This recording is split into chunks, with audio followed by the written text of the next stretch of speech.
গোপালগঞ্জের কোটালীপাড়ায় আলোচিত শিশু সাজ্জাদের পরিবারের খোঁজখবর নিলেন সমাজসেবা অধিদপ্তর।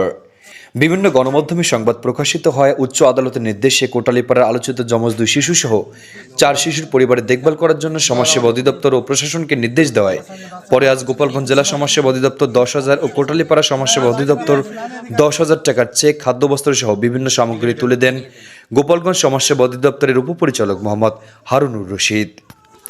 এ সময় আরও উপস্থিত ছিলেন জেলা সমাজসেবা অধিদপ্তরের সহকারী পরিচালক মোহাম্মদ মিজানুর রহমান ও কোটালীপাড়া সমাজসেবা অফিসার রাকিবুল হাসান শুভ।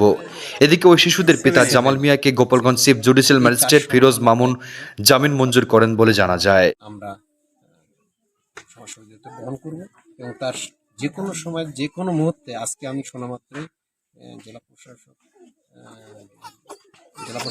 স্যার সহ আমি তাদেরকে এই মুহূর্তে আমরা 10,000 টাকা একটা চেক দিচ্ছি।